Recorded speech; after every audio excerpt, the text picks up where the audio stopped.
7 जनवरी की रात को दरभंगा जिला के मोरो थाना को जलाने का प्रयास करते हुए एक युवक को पुलिस ने किया गिरफ्तार। आपको बताते चले कि 3 भाई में विवाद था। जैसा कि दरभंगा के पुलिस अधीक्षक ने बताया, एक भाई मोरो थाना में जाकर केस करने के लिए पहुंचा। इसकी जानकारी दूसरे भाई को मिली। दूसरे भाई उसे खोजते खोजते मोरो थाना पहुंच गया।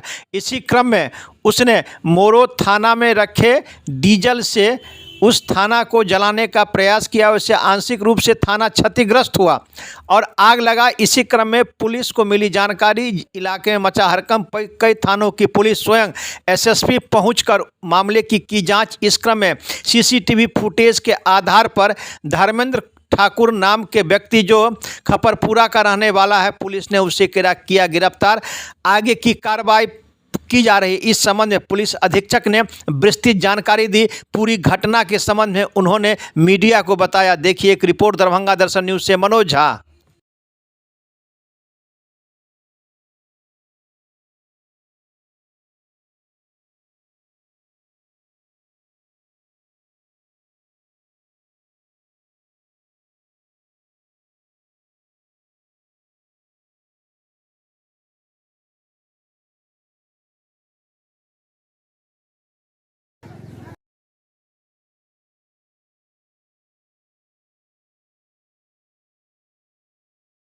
कल रात्रि में करीब 1:15 बजे थानाध्यक्ष के द्वारा ये सूचना दी गई थी कि मोरो थाना में कुछ मिसक्रिएंट्स के द्वारा थाने में आग लगाने का प्रयास किया गया। हालांकि आग पर बहुत जल्दी काबू पा लिया गया। बहुत ज़्यादा क्षति नहीं हुई है वहाँ पर किसी सामान की।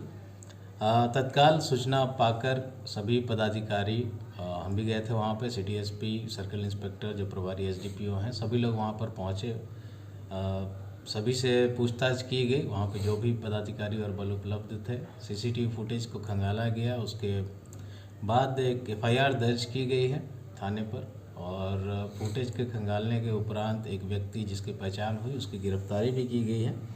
धर्मेंद्र ठाकुर जिनका नाम है, खपरपुरा के रहने वाला है ये। इसके 3 भाई हैं इसको मिलाकर, और इन लोगों के बीच में आपसी लड़ाई थी। कल उनमें से एक भाई थाने पर आ रहा था केस करने के लिए। इसको सूचना मिली इस धर्मेंद्र को, तो ये अपने भाई को रोकने के मकसद से लाठी वाठी लेकर थाने पर पहुंचा। इसको थाने पर पहुंचाने में एक और व्यक्ति है, अरुण यादव, जिनका नाम सामने आया है इस केस में, जो इसकी गिरफ्तारी के बाद पूछताछ के बाद इसने बताया है। तो इसको मोटरसाइकिल से थाना पर छोड़ कर गया। थाने पर इसने कुछ देर तक अपने भाई को ढूंढा है, फिर डीजल गिरा कर आग लगाने का प्रयास किया, लेकिन तत्क्षण उस पर काबू पा लिया गया। इसकी गिरफ्तारी कर ली गई है। पूछताछ में इसने अपना अपराध भी स्वीकार कर लिया है। जो हमें अभी तक पता चला है, इसके ऊपर मधुबनी ज़िला में संभवतः एक केस है, उसके बारे में हम लोग पता लगाने की कोशिश कर रहे हैं। और इसका एक और भाई है जो पहले देसी शराब बनाने के जुर्म में जेल जा चुका है। और सभी बिंदुओं पे हम लोग पूछताछ कर रहे हैं, अनुसंधान भी कर रहे हैं। और कल वहाँ पर जाकर हम लोगों ने सारा कुछ देखा है, बात की है। थाने पर जो घटना के समय पदाधिकारी जिनकी ड्यूटी थी या जो बल थे जिनकी ड्यूटी थी, उनके द्वारा त्वरित कार्रवाई क्यों नहीं की गई, इसको घटना घटित होने से क्यों नहीं रोका गया, उसके संबंध में हम लोग जांच कर रहे हैं। एसडीपीओ सदर से जांच रिपोर्ट देने के लिए कहा गया है कि 2 दिन के अंदर जांच रिपोर्ट अपना दें। रिपोर्ट प्राप्त होने के उपरांत इन दोनों जो भी दोषी होगा, अगर लापरवाही सामने आती है तो उन पर भी कार्रवाई की जाएगी। सर आखिर